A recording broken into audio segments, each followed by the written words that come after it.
Jai Hind everyone, my name is Yash Parmar and I welcome you all here on this video. Welcome to Badass Officer Selection Board, and today we will be discussing about what to do. As you all know, your examination is over and now many questions are rising in your mind like sir cut off क्या होगा, है ना, PSB के लिए क्या करना है, etcetera etcetera. तो आप लोगों ने बहुत अच्छा रेस्पॉन्स दिया, ठीक है। और जैसा कि मैंने आप लोगों को बताया, हम लोगों ने जो भी वीडियो लेक्चर्स में कवर करे थे, है ना, बहुत सारी चीज़ें जो है एज इट इज़ एग्जाम में पूछी गई हैं, ठीक है। इस वीडियो में अब ये जो वीडियो होने वाला है ये बेसिक आपके इसी बारे में होना है कि अब आगे क्या करना है, ठीक है, किस तरह से हम आगे का प्लान करेंगे।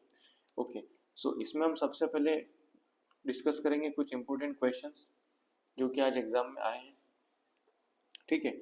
ज़्यादातर मुझे जीके के क्वेश्चंस मिले हैं, है ना, बाकी इंग्लिश वगैरह के क्वेश्चंस में अरेंज नहीं कर पाया हूँ, तो उसको हम देखेंगे, ठीक है। आगे बढ़ते हैं। आप लोगों ने देखा होगा मैथ्स का पेपर एंड जो रीजनिंग के क्वेश्चंस थे, है ना, maths plus reasoning as it is जो हमने प्रैक्टिस किया है ना, सेम, चाहे वो आपका प्रॉफिट एंड लॉस हुआ, चाहे वो आपका परसेंटेज हुआ,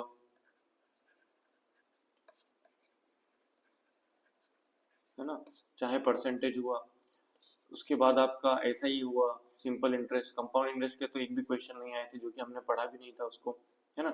नेक्स्ट अगर मैं बात करूँ आप लोगों से, हाँ, कुछ जियोमेट्री के क्वेश्चंस थे जो कि हम लोगों ने नहीं पढ़े थे, और एक दो क्वेश्चन आए थे, लेकिन हम इस वाले पार्ट पे ज़्यादा फोकस कर सकते हैं क्योंकि एक दो क्वेश्चन आए थे और वो आते हैं हर एग्जाम में, वो रहता है, ठीक है, कुछ आते हैं। आगे आपने ध्यान रखना होगा, ठीक है, कि कोस्ट गार्ड जो होता है ना, सीजी केट, ये एफ केट जैसा नहीं है ना। आज आपको पता चला होगा एफ केट में क्या होता है, फिक्स होता है सर, मैथ्स के 25 क्वेश्चन होने चाहिए, है ना, रीजनिंग के 30 क्वेश्चन होने चाहिए, उसके बाद आपका इंग्लिश के भी 25 क्वेश्चन या 30 क्वेश्चन होने चाहिए, सॉरी मैथ्स के 20, एंड लास्ट में यो जीके के भी कुछ इस तरह से उनका पैटर्न रहता है, 25 इनका, है ना, जो भी रहता है एग्जैक्ट मुझे ध्यान नहीं। ओके, लेकिन कोस्ट गार्ड में क्या रहता है, आपने देखा होगा कोस्ट गार्ड में एक पेपर होता है आपका जनरल इंग्लिश का, ठीक है, जिसमें वो बढ़िया से आपका 25 क्वेश्चंस दे देते हैं,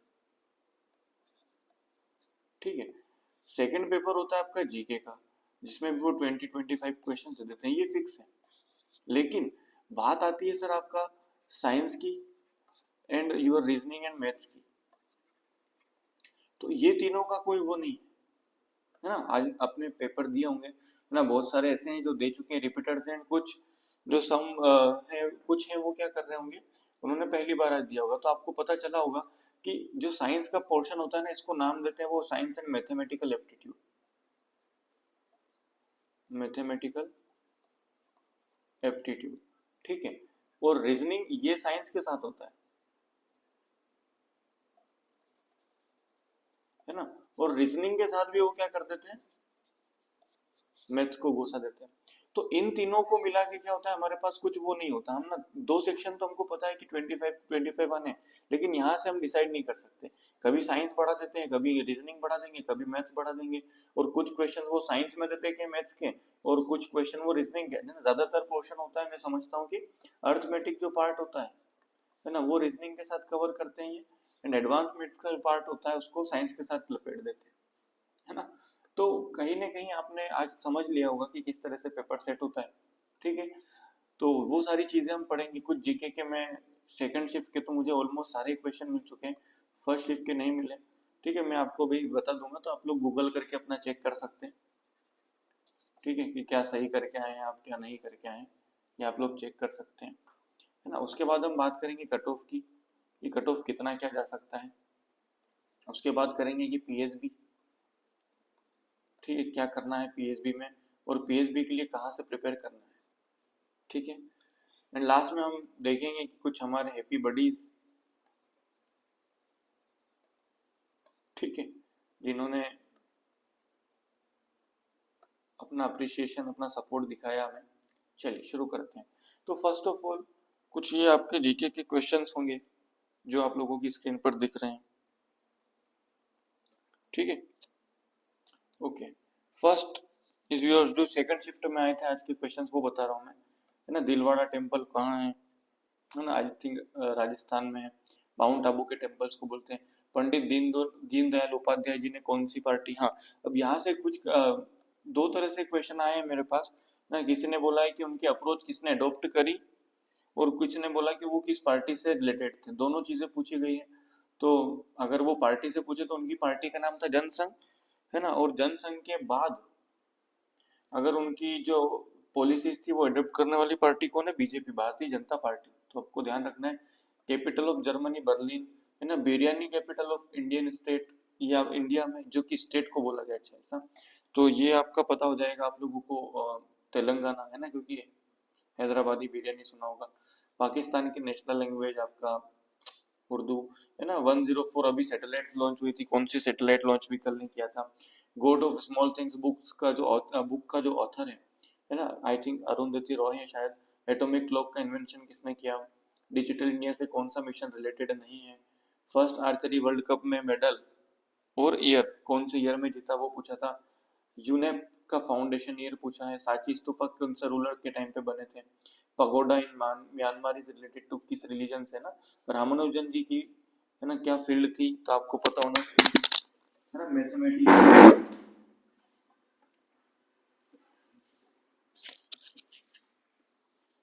मैथमेटिशियन थे वो, है ना। और उन्होंने, आपको ध्यान रखना चाहिए कि इन्फिनिटी सीरीज उन्होंने जो है, इन्फिनिटी सीरीज के ऊपर उन्होंने क्या करा था, सॉरी माइक गिर गया था। इन्फिनिटी सीरीज के ऊपर उन्होंने अपना जो है, मैं बात करूं, रिसर्च कर रहे थे वो लोग। Language of our national song, ठीक है। Next, which agreement for not using, अच्छा सारे देशों में कौन सा एग्रीमेंट हुआ जिसमें हम लोगों को न्यूक्लियर वेपन यूज नहीं करना है ना। क्वाड नेशंस कौन कौन से थे, चारों के नाम। पुष्कर लेक राजस्थान, आपको पता ही। परमानेंट सेटलमेंट किसने करा था। यूसीसी का आर्टिकल क्या है, 44 है, ठीक है।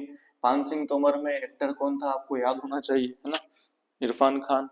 बेस्ट एक्टर ऑफ 2023, अब यहाँ पर 2023 बोल रहे हैं कुछ लोग, और कुछ लोगों ने 24 बोला है। तो 23 अगर आया है और आपने अल्लू अर्जुन करा है तो बिल्कुल सही है। और 24 अगर आया था तो फिर उसमें ऋषभ शेट्टी, है ना, कांतारा मूवी वाले, उनको मिला था। तो वो आपको ध्यान रखना है। अगर 23 है तो अल्लू अर्जुन फॉर पुष्पा, एंड 24 में ऋषभ शेट्टी फॉर कांतारा। एनसीएलआर का फुल फॉर्म पूछा है।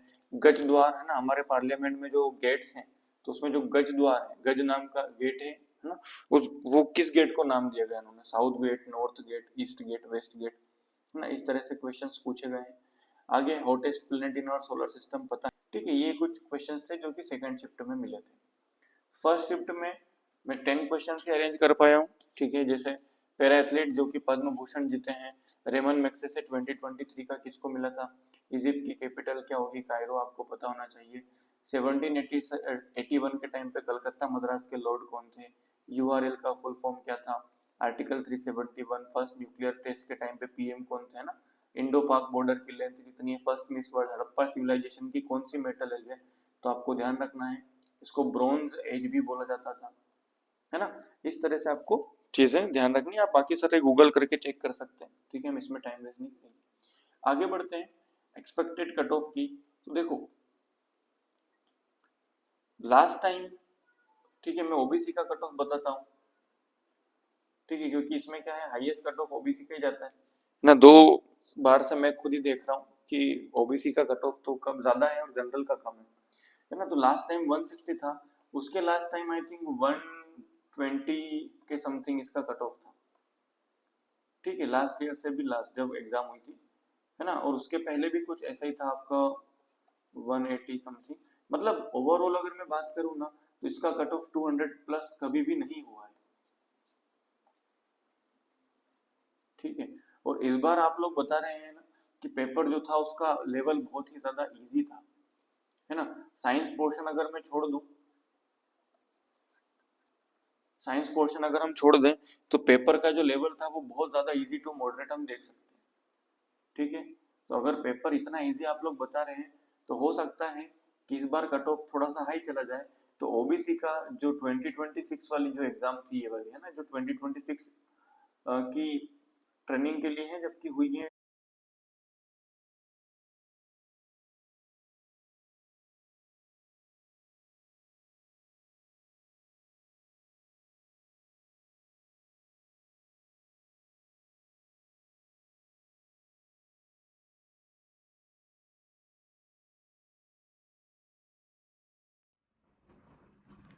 Sorry for this. ठीक है, थोड़ा सा आज गड़बड़ हो रहा है सिस्टम में। Okay, so cut off I think, ठीक है, ये सिर्फ मैं एक अनुमान लगा रहा हूँ, ठीक है, जो हम इसको ऐसे नहीं बोल सकते कि ये बिल्कुल ऑफिशियल नहीं, तो बाद में अगर कम ज्यादा हो जाए तो फिर है ना, तो वो प्रॉब्लम नहीं। एक एक्सपेक्टेड कट ऑफ की अगर मैं बात करता हूँ इस साल, तो ओबीसी का होना चाहिए 180 के समथिंग। ठीक है, सबसे अच्छी बात इस एग्जाम में ये है कि देखो 1/4 की नेगेटिव मार्किंग है आप लोगों के पास, है ना, और एक जो क्वेश्चन है ना, ईच क्वेश्चन है 4 मार्क्स। तो इजीली आप लोग 180 स्कोर करने के लिए आपको कितने चाहिए, कितने सही होने चाहिए, है ना। ऑन एन एवरेज 60 तो आपने सभी ने सही करे ही होंगे। अगर 60 भी सही है तो 240 मार्क्स तो आपके ये बन गए, है ना। अब नेगेटिव मार्किंग विगेटिव मार्किंग करके अगर हम देखें तो 200 के अराउंड तो आप ले ही सकते हैं। ठीक है, तो एक्सपेक्टेड कट ऑफ इस बार का जो होगा वो 180 टू 190 के समथिंग बन रहा है। अगर आपका इतना स्कोर है तो आप सेफ है। ध्यान रखना, आप लोगों को घबराने की जरूरत नहीं है कि सर आउट ऑफ 400 में पोस्ट भी कम आती है और मेरे नंबर तो 190 है, तो मैं पीएसबी के लिए जाऊं या नहीं, प्लस एफएसबी के लिए जाऊं या नहीं, मुझे मेरिट आउट हो जाएगा। तो आपको ध्यान रखना है क्या, कि इसकी जो मेरिट बनती है ना, मैं यहाँ पर आपको बताता हूँ। ठीक है, इसकी जो मेरिट बनती है ना, इसकी जो मेरिट लिस्ट बनती है ना, वो एफएसबी के मार्क्स प्लस आपका रिटर्न के मार्क्स, दोनों के मार्क्स को मिलाकर बनेगी। ठीक है, आप ऐसे नहीं बोल सकते कि सर मुझे रिटर्न में 190 मिले तो मेरा एफएसबी हो भी गया, मैं मेडिकल क्लियर भी हो गया, तो भी मैं कर नहीं पाऊंगा क्योंकि मेरिट आउट हो जाऊंगा। ऐसा नहीं है। इसमें क्या होगा, दोनों के एफएसबी और रिटर्न दोनों के मार्क्स प्लस होंगे। ठीक है, अगर आपको लग रहा है कि आपके रिटर्न में मार्क्स कम है, तो कोशिश करो आप एफएसबी में ज्यादा से ज्यादा मार्क्स लेके आओ। ठीक है, आप लोगों को इसका इंटरव्यू प्रोसेस पता होना चाहिए। ठीक है, फर्स्ट अभी एग्जाम हो जाएगा, आपका रिजल्ट आने के बाद आप लोगों को पीएसबी के लिए बुलाया जाएगा। ठीक है, एंड सेकंड पीएसबी अगर क्लियर हो गया तो फिर उसके बाद एसएसबी, है ना। पीएसबी कुछ नहीं है, आप इसको समझ सकते हो स्क्रीनिंग प्रोसेस है ना। अदर अदर एसएसबी में जाते हैं तो उसमें जो फर्स्ट डे वाला प्रोसेस होता है ना, जिसमें स्क्रीनिंग होता है, ओआईआर टेस्ट होता है, पीपीडीटी एंड जीडी होता है, बस वो फर्स्ट डे वाला जो जितने भी वो टेस्ट होते हैं वो सब पीएसबी के लिए अलग कर लेते हैं। डॉक्यूमेंटेशन भी आपका इसी में हो जाएगा, पीएसबी में ही। ठीक है, फिर पीएसबी होने के बाद आपको 2-4 महीने का टाइम मिलेगा, 2 से 3 महीने का मिनिमम मिलता ही है, ताकि आप एफएसबी के लिए प्रिपेयर कर पाए, जिसमें आपका लेक्चरेट जीडी वगैरह सारा होगा। ठीक है, तो psych psych part, personal interview, group GTO and conference, ये सारे कहाँ होते हैं आपका। ठीक है, personal interview, psych and your GTO and conference. ठीक है, ये सारी चीजें कहाँ होंगी, एफएसबी में, और ये चलता है 5 डेज, एंड ये होगा आपका ओनली फॉर 1 डे। ठीक है, तो ये चीजें आपको ध्यान रखना है। तो कट ऑफ जो है मेरे हिसाब से 180 टू 190 जाना चाहिए इस बार का। ठीक है, बाकी देखते हैं कितना क्या होता है, कम भी हो सकता है, ज्यादा भी हो सकता है। ओके, आगे बढ़ते हैं। पीएसबी के लिए क्या करना है सर, पीएसबी की प्रिपरेशन कहाँ से करें। तो देखो, पीएसबी के लिए आप लोगों को पता होना चाहिए, ठीक है, अपने इसी चैनल पर जिसमें आपने पढ़ाई करी है ना, सेम चैनल पर बहुत सालों से पहले ये हमने इसमें पीएसबी ही शुरू किया था। पीएसबी के लिए पूरा जीडी डिस्कशन वगैरह सारी चीजें इस पे ही शुरू हुई थी। उसके बाद रिटर्न हमने पहली बार ट्राई किया है, बहुत ज्यादा इस बार आपका रेस्पॉन्स में बहुत अच्छा रहा है ना। तो पीएसबी के लिए आपको सीधा guidance officer selection board search करना है। इसमें आपको वीडियोस वगैरह दिख जाएंगे, आप यहाँ पर देख सकते हैं। ठीक है, ऑनलाइन प्रैक्टिस। ठीक है, और सबसे इम्पोर्टेंट बात ये कहाँ मिलेगी सर, आपको लिंक इसकी टेलीग्राम ग्रुप में मिल जाएगी। ठीक है, अभी मैं डिस्क्रिप्शन में इसका टेलीग्राम लिंक डाल दूंगा। ठीक है, तो इस टेलीग्राम लिंक से आप क्या कर सकते हैं, ज्वाइन करना। इसमें आपको पीएसबी रिलेटेड सारी कब बैचेस शुरू हो रही हैं, है ना, आप कब उसको ज्वाइन कर सकते हो, उसका क्या अमाउंट रहेगा, क्या फीस रहेगी, सारी चीजें आप यहाँ से कवर कर सकते हो। आफ्टर पीएसबी आप लोगों के एफएसबी के लिए भी, ठीक है, हमने बिल्कुल आपका जीटीओ, तो सॉरी, एफएसबी के लिए अगर मैं बात करूं तो एफएसबी के लिए हमने क्या करा है, आपका लेक्चरेट और जीडी दोनों की प्रिपरेशन हम अच्छे से करवाते हैं यहाँ पर, है ना। बहुत सारे एक्सपीरियंस है, टीचर्स है। एंड आगे बढ़ते हैं आपका और इसमें आपको ध्यान रखना है कुछ नहीं, ओके ठीक है। बाकी सारी चीजें ये आप लोग देख सकते हैं, कुछ हमारे हैप्पी बडीज है ना, जिनका रिएक्शन आफ्टर टुडेज एग्जाम आप देख सकते हैं। ठीक है, तो मिलते हैं अब नेक्स्ट वीडियो में। ठीक है, नेक्स्ट बैच के लिए। तब तक के लिए जय Hind, have a very nice day, thank you for joining the session. और ध्यान रखें, प्रैक्टिस करते रहिए। पीएसबी के लिए अगर आपको लग रहा है कि आपके चांसेस हैं, तो आप पीएसबी की प्रैक्टिस अभी से शुरू कर दीजिए। आपकी नरेटिंग स्किल्स एंड ओरेटिंग स्किल्स पर आप जितना फोकस करेंगे, वो आपके लिए उतना अच्छा है। ठीक है, कम्युनिकेशन स्किल्स आपकी बहुत ज़्यादा अच्छी करना है आप लोगों को, क्योंकि पीएसबी और एफएसबी में बहुत ज़्यादा प्रॉब्लम आती है। ठीक है, तो यही आपकी कहानी थी इतनी। अब मिलते हैं हम नेक्स्ट वीडियो में, तब तक के लिए जय Hind, have a very nice day, thank you for joining the session.